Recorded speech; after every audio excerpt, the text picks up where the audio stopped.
Bonjour et bienvenue dans Le Monde Devant Soi, je suis Christophe Caron et chaque semaine nous revenons sur l'actualité politique française ou internationale avec Jean-Marie Colombani, directeur de la publication de Slate.fr et Alain Frachon, éditorialiste au Monde, spécialiste des questions internationales.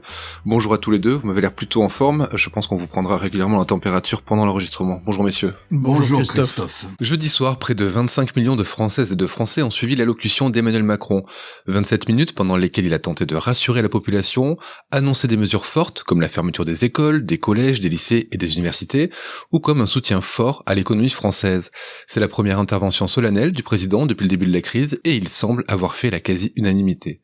Jean-Marie et Alain, avant de commenter plus en avant la gestion de la crise, vous l'avez trouvé comment le président hier soir ? Président, c'est-à-dire que bien dans son costume présidentiel, peut-être même pour la première fois depuis le début de son mandat, et donc il y avait de ce point de vue-là rien à redire, il avait la stature, les mots, la conviction, la gravité, tout était vraiment réuni. Il faut se souvenir que, au fond, chaque président, dans l'exercice de son mandat, est confronté à une grande épreuve, à une grande crise. La façon dont il le gère est importante, mais ça n'a pas de conséquences politiques nécessaires. Exemple, rappelez-vous Jacques Chirac. Pendant la durée de son mandat, c'est un président, j'allais dire, presque quelconque. Et puis arrive le non à la guerre d'Irak. Du coup, aux yeux des Français et aux yeux même de l'extérieur, il devient un homme d'État. Nicolas Sarkozy, face à la grande crise financière de 2007-2008, une gestion magnifique de la crise. Il n'est pas réélu. François Hollande, face au terrorisme, rien à dire, président, le monde entier vient à Paris autour de lui. Aucune conséquence politique, puisqu'il est, non seulement, il n'est pas battu, mais il est contraint de ne pas se représenter. Emmanuel Macron, là, est bien dans la peau du président, dans la façon d'être que l'on attend d'un président, mais ça ne signifie pas qu'il y aura des conséquences politiques en 2022 ou avant, je ne sais pas. On a échangé hier soir par SMS et vous m'aviez dit qu'on est passé du réformateur au grand protecteur de la nation. Oui, il y avait un changement de discours très net de ce point de vue-là. Il n'y avait plus l'ambition transformatrice, réformatrice, mais il y avait la volonté à chaque étape, à chaque pas, de montrer qu'il est là pour protéger.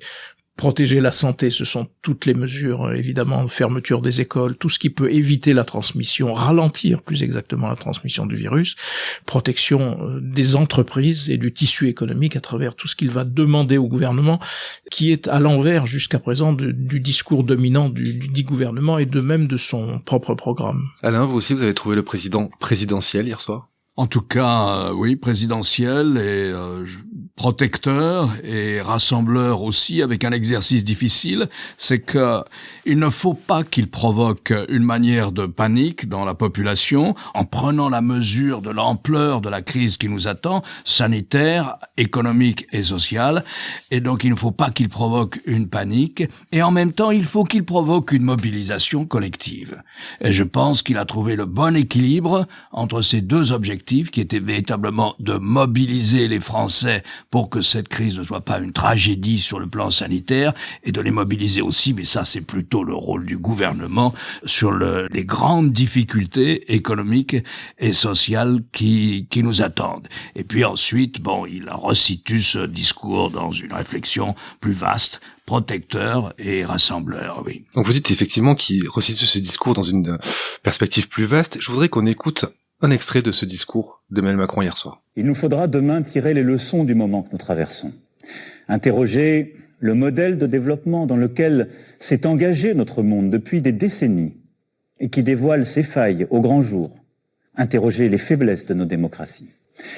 Ce que révèle d'ores et déjà cette pandémie, c'est que la santé gratuite, sans condition de revenus, de parcours ou de profession, notre État-providence, ne sont pas des coûts ou des charges, mais des biens précieux, des atouts indispensables quand le destin frappe. Macron veut interroger le monde dans lequel on vit, il veut interroger les faiblesses des démocraties, il loue le système de santé français.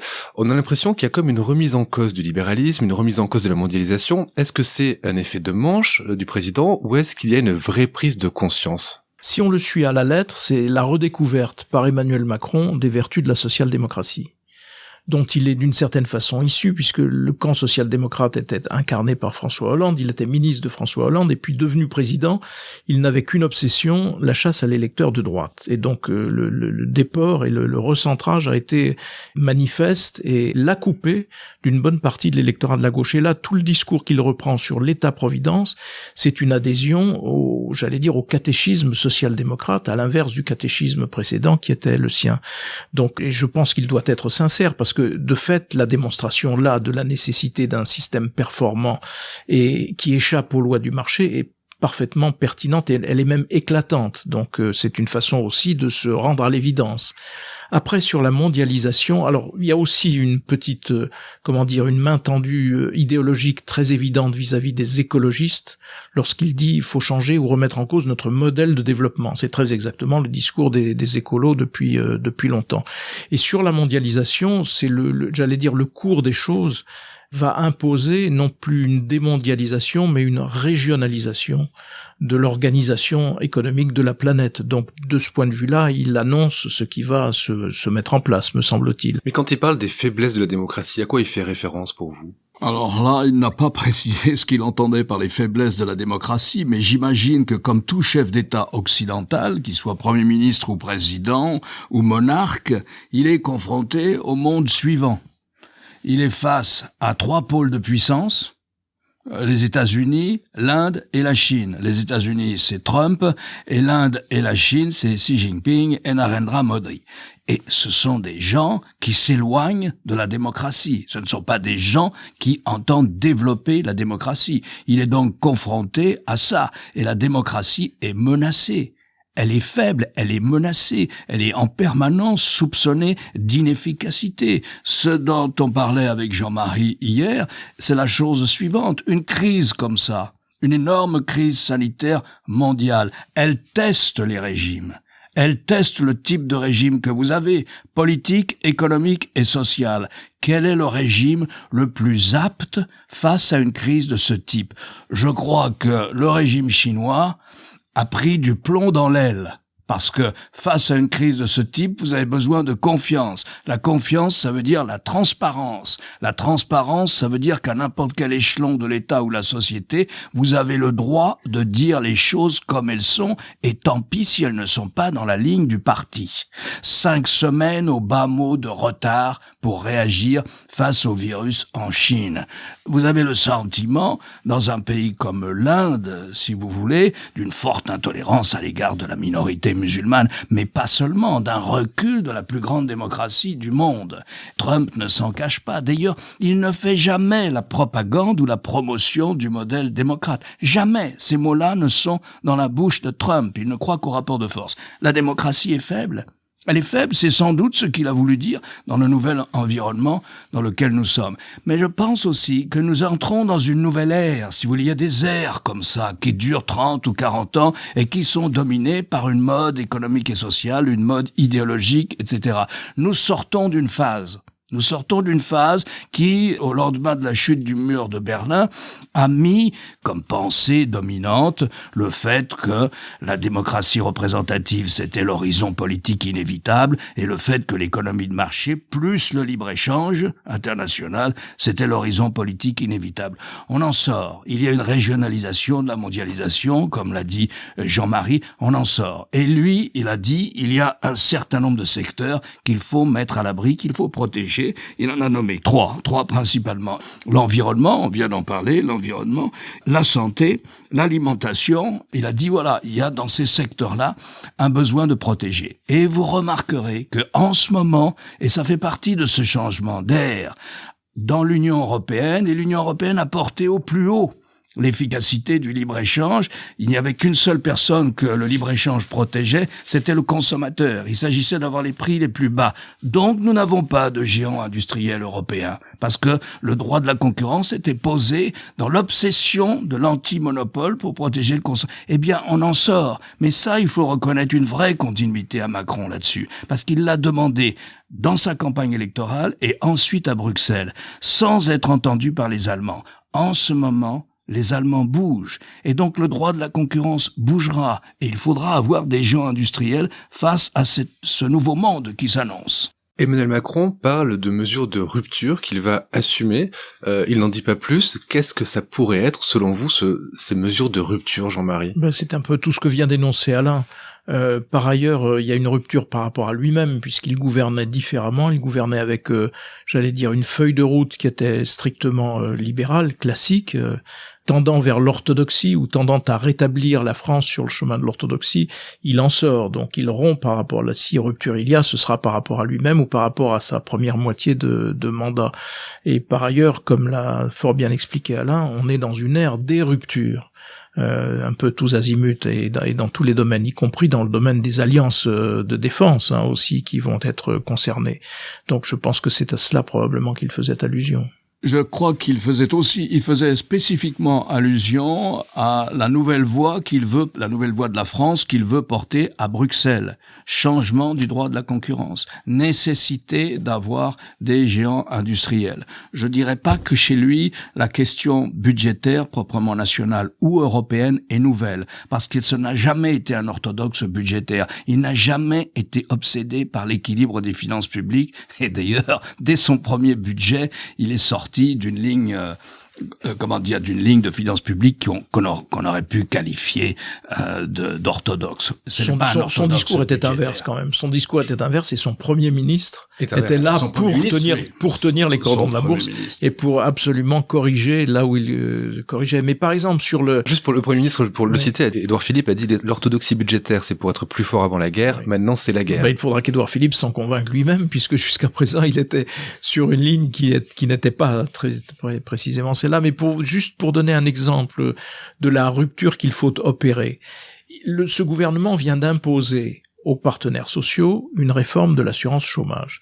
Cette réforme de l'assurance chômage aura pour effet de diminuer drastiquement les prestations chômage pour tout un tas de gens qui sont des travailleurs dits précaires, puisqu'on va calculer leur indemnité chômage sur la moyenne de leurs revenus mensuels et non plus comme avant sur les heures travaillées. Donc ça signifie mécaniquement une baisse drastique de leur... Et que vient nous dire le président aujourd'hui? Qu'il faut les protéger, qu'il va y avoir beaucoup plus de chômage momentanément et qu'il faudra que personne, comme l'a dit le ministre de l'économie, ne perde un centime. Donc il faut évidemment mettre cette réforme aux oubliettes ou ne pas l'appliquer. Sinon ça revient à l'appliquer, à constater des dégâts sociaux terribles et à dire mais je vais inventer des mécanismes de compensation pour éviter qu'il y ait ces dégâts. Donc c'est absurde. Là ils sont obligés le gouvernement et le président sont obligés de se contredire s'ils veulent être fidèles à tout ce qui vient d'être dit sur la protection. Et donc pour moi la rupture c'est ça. Alors il y avait un autre sujet sur lequel le président Macron était attendu hier soir, c'était celui des élections municipales. J'ai interrogé les scientifiques sur nos élections municipales, dont le premier tour se tiendra dans quelques jours. Ils considèrent que rien ne s'oppose à ce que les Français, même les plus vulnérables, se rendent aux urnes. Jean-Marie, on aurait pu s'attendre à ce que les élections soient reportées par le gouvernement, car c'est peut-être La République En Marche qui aurait le plus à perdre d'une baisse de la participation, et pourtant il les maintient. Je pense qu'il les maintient d'abord parce qu'il y aurait eu un problème constitutionnel, puisque dans les personnes qu'il a consultées, il y a aussi le président du Conseil constitutionnel.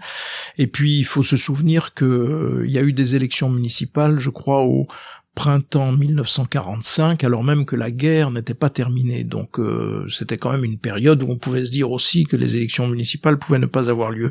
Et quand on change les dates des élections, il faut s'y prendre à l'avance, il faut les programmer, il faut certainement un accord du Parlement et ainsi de suite. Donc il était dans une situation où il ne pouvait pas. Je pense pas que les considérations tactiques les vraiment emporté là-dessus, parce que moi je crois ce qui est dit en l'espèce, à savoir que le comité scientifique qui est autour de lui et qui est animé notamment par quelqu'un qui est une personnalité remarquable, qui est le président en même temps du comité consultatif d'éthique, c'est eux qui ont au fond sans doute expliqué ou donné des arguments pour faire en sorte que les élections puissent se tenir. Sur la situation de En Marche à ces élections municipales, de toute façon il n'y a pas grand-chose à en attendre, parce que En Marche n'est pas présent sur le terrain. Donc on va pas pouvoir dire En Marche a perdu tant de mairies ou a subi telle ou telle défaite, parce que c'est un parti qui n'est pas encore implanté. Donc il y aura des endroits où il y aura quelques percées d'En Marche, d'autres où il y aura des maires réélus avec le soutien d'En Marche, mais ce sera d'une certaine façon assez illisible sur le plan j'allais dire de la comptabilité politique pure. Alors évidemment, il y a le symbole de Paris qui va être là pour un peu masquer le reste. Donc je pense pas que ce genre de considération ait pu vraiment influencer, même si ce qui est raconté aujourd'hui, c'est que toute la journée du jeudi, quelques heures de son intervention, il était lui-même tenté par le report des élections municipales, ce qu'on peut comprendre. On ferme les écoles, on dit on va fermer les bureaux de vote aussi. Mais je pense pas qu'on soit rentré beaucoup dans la considération tactique politique dans ce genre de décision. On peut quand même s'attendre à une baisse de la participation. Oui. À quelle profiterait cette baisse de la Alors participation? la baisse Aux de la extrêmes? participation, c'est la grande inconnue.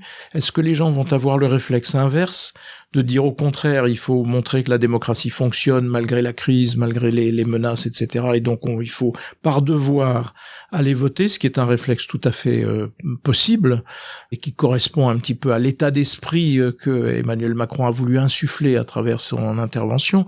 Il se peut aussi que, j'allais dire mécaniquement, il y a un certain nombre d'une abstention qui soit forte. La précédente abstention était autour de 63 ou 64% aux élections municipales précédentes. Donc on verra de combien la participation est en dessous. Ce qui est un peu inquiétant, c'est un sondage qui est paru jeudi de cette semaine et qui montrait que 28% des gens qui se déclaraient auparavant sûrs d'aller voter, 28% de ceux-là, qui ne sont pas une majorité, disaient on ne va pas y aller. Donc si c'est ça, ça fera beaucoup de monde en moins, et s'il y a beaucoup de monde en moins, le baromètre politique sera quand même faussé. Après, on se dit, oui, mais vont s'abstenir peut-être les gens les plus fragiles, donc les retraités, les gens qui ont au-dessus de 60 ans, etc., qui sont le cœur même de l'électorat de la droite et d'En Marche.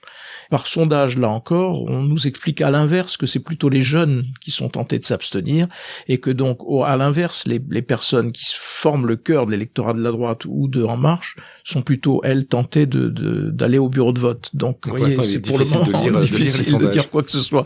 Mais ce qui est sûr, c'est que une forte abstention modifiera sensiblement le rapport des forces. Ça, c'est évident. Dans quel sens, personne ne peut le dire. Je voudrais vous faire écouter un troisième et dernier extrait du discours d'Emmanuel Macron hier soir. Nous devons, aujourd'hui, éviter le repli nationaliste.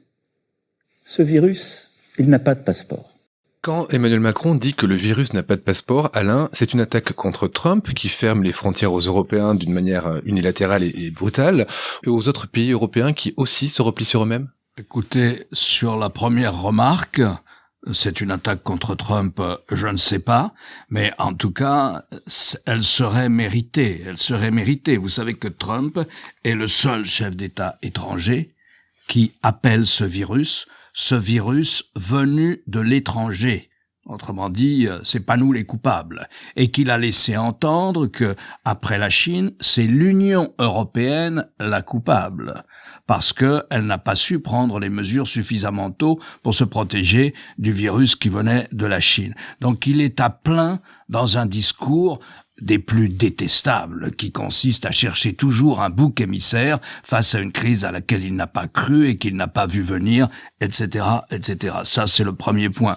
La deuxième remarque, à propos de cette façon dont le président a parlé, je ne sais pas, elle pourrait viser l'Europe, parce que il a constamment dit pendant son discours qu'il fallait que ce soit une réponse européenne. Le mot européen, l'adjectif européen ou européenne revient au moins une demi-douzaine de fois dans cette intervention, si mes comptes sont bons.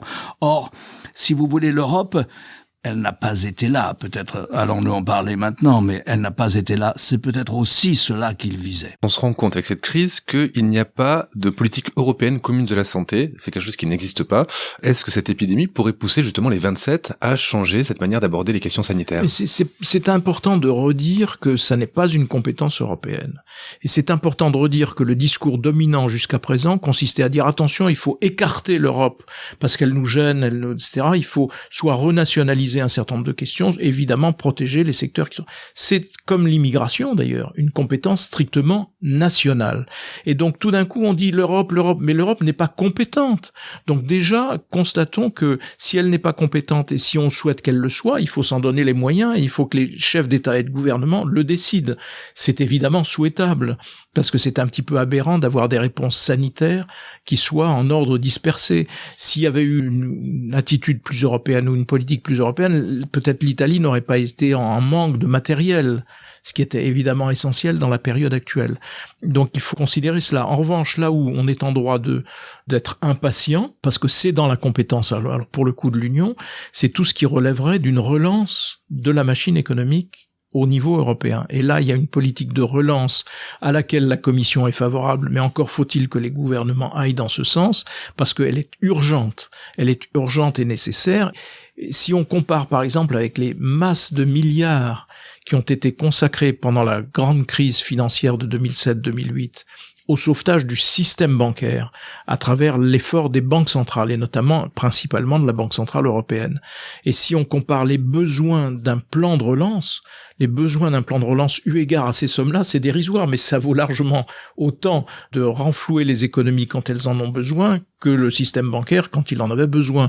Donc là, on est en droit d'être impatient vis-à-vis de l'Europe, en effet. Et pour le reste, constatons que, est apparu à travers la crise le besoin, d'une certaine façon, d'une Europe de la santé, et qui, je ne sais pas ce qu'elle pourrait recouvrir, mais elle serait nécessaire pour ne plus avoir ces différences d'approche, et puis ne plus avoir ces pannes ici ou là, notamment qui ont pénalisé l'Italie. Alain ? Il faut toujours répéter ce qu'a dit Jean-Marie. C'est la même chose sur l'immigration. Il n'y a pas, par exemple, de droit commun, de droit communautaire de l'asile, du droit d'asile en ce moment. Donc, la santé ne fait pas partie du fonds communautaire. Ça veut dire que toutes les décisions que nous souhaiterions prendre, parce que l'on pense que l'Europe serait le meilleur échelon, l'échelon le plus efficace, l'échelon qui aurait le plus d'efficacité, doivent être prises à l'unanimité, donc c'est très difficile. Il y a une partie de la santé qui dépend de l'Europe, c'est la sécurité des médicaments. Là, nous avons une agence européenne du médicament qui impose des normes très élevées. Là, nous en avons. Mais par exemple, nous n'avons pas une industrie européenne du médicament de la taille de l'Inde ou de la Chine, ce qui fait que nous en importons beaucoup. Et peut-être là, quand il dit il va y avoir des ruptures, il va sans doute peut-être y avoir aussi des remises en question sur notre dépendance à l'égard des autres en matière d'approvisionnement. Ce n'est pas normal que l'Italie soit obligée de s'adresser à la Chine pour obtenir 3000 appareils d'aide respiratoire. Ça, c'est pour le droit. L'Europe, c'est du droit. Donc, pas de droit communautaire en la matière, sauf pour la sécurité des médicaments. Ensuite, il y a la politique. Ensuite, il y a le souffle européen. Ensuite, il y a ce besoin d'Europe qu'il faut insuffler, entretenir, cultiver lorsqu'il est faible. Et de ce point de vue-là, quel a été le geste manifeste, ostensible, symbolique de solidarité à l'égard de l'Italie? Moi, je ne l'ai pas vu, ou je ne l'ai pas entendu. Et je lis quand même attentivement les journaux tous les jours. Quel a été ce geste? Je ne sais pas. Je constate une autre chose dans cette crise, c'est que tout le monde a compris que les accords de Schengen qui font que, à l'intérieur de l'Europe, la circulation est libre, eh bien que les accords de Schengen n'ont quasiment pas été remis en cause par les grands partis protestataires de la droite au sein de l'Union européenne, parce qu'ils ont très bien compris que la diffusion de ce virus était régionale et que les foyers, alors on prend toujours un terme anglais, on va savoir pourquoi, le cluster, et que les foyers étaient régionaux. Les gens ont bien compris ça. Les foyers étaient régionaux. Donc c'était pas la peine d'attaquer Schengen comme l'a fait naturellement Madame Le Pen au début. Mais elle a cessé ce discours assez rapidement tant il relevait de la polémique non pertinente. Donc voilà ce qu'on peut dire sur l'Europe. Et on peut noter que l'aide à l'Italie vient de la Chine, à un moment où les États-Unis ferment leurs frontières aux avions européens. C'est le monde à l'envers. C'est le monde d'aujourd'hui, c'est le monde de Donald Trump, c'est le monde à l'envers. Merci messieurs, on va retourner en confinement et on se retrouve la semaine prochaine pour un épisode du Monde Devant Soi. Vous venez d'écouter Le Monde Devant Soi, un podcast Slate.fr à retrouver tous les samedis matins sur Slate.fr ou sur votre application de podcast préférée. Si vous avez aimé, n'hésitez pas à vous y abonner et à nous mettre 5 étoiles.